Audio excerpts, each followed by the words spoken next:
Welp, it's safe to say that I'm traumatized for life. I hope that Owen Dennis is willing to pay for my many years of therapy after those 2 episodes.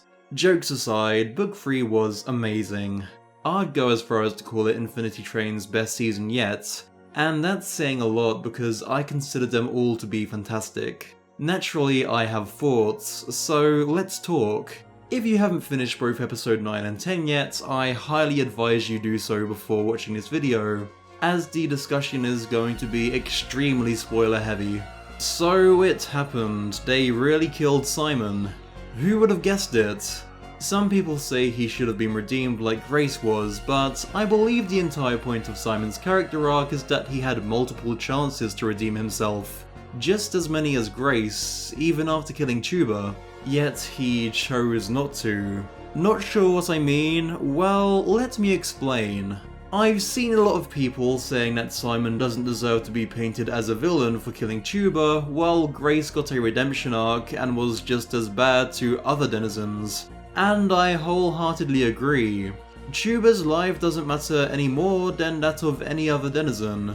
I also believe that Simon's murder of her was the catalyst that triggered the chain of events leading to Simon's path of self-destruction. To understand why Tuba's death was such a critical moment for him, let's take a look at the events preceding Tuba's death. Simon and Tuba had started to bond after working together to solve one of the train's puzzles. They even share a laugh at one of Tuba's jokes, suggesting that they were beginning to bond. So, why then did Simon suddenly decide to distrust Tuba when given the chance to save her? The reason is simple, because he chose to.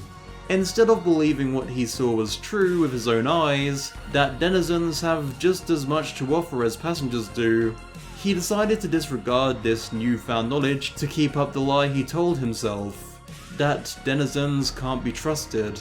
Grace, on the other hand, was able to let herself feel compassion for Tuba that she didn't even know was there, crying at Tuba's funeral. She even becomes frustrated with Simon when he's unsympathetic towards Hazel's feelings over Tuba's death. Lying to yourself is a recurring theme of the season, and we'd see Simon do this multiple times from that point onward. When he finally meets who he thought to be the real conductor, Amelia, he adamantly rejects the truth about how numbers are meant to go down, and how the real conductor is 1-1. It's even suggested by Samantha that Simon knew that numbers were meant to go down, Simon just didn't like that Grace's number was starting to work. On the contrary, Grace at this point seemingly starts to come to terms with the truth, with Simon explicitly stating to Samantha that she doesn't seem to want to fix her number.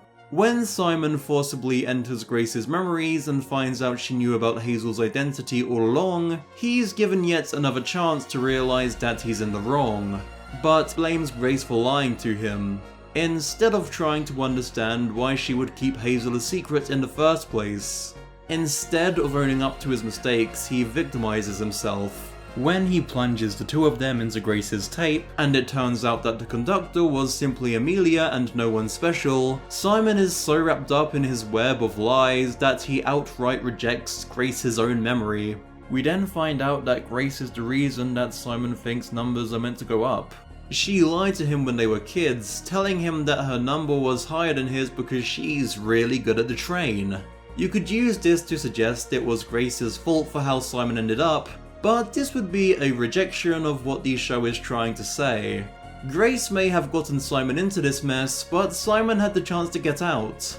Grace still isn't at the root of Simon's problems, Simon is. Simon gets a last chance to redeem himself after being saved from a garem by Grace just after he had attempted to kill her for treason.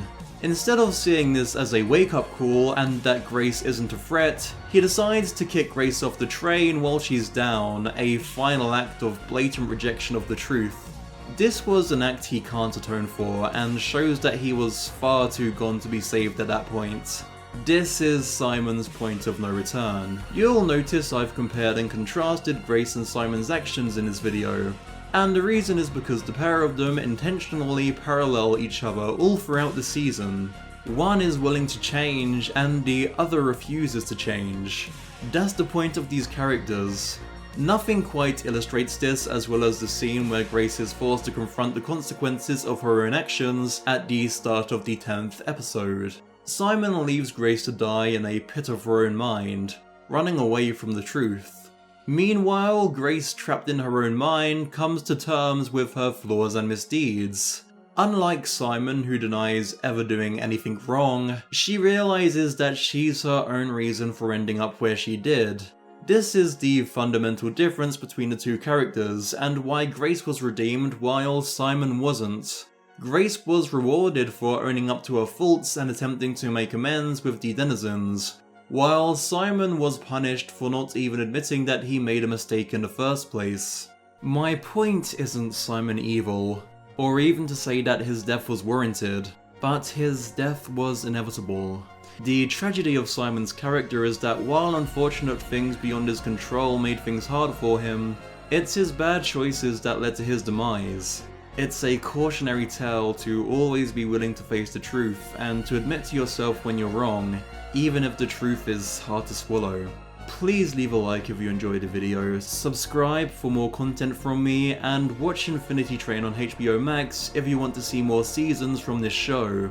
The crew desperately needs your support. Thanks so much for watching.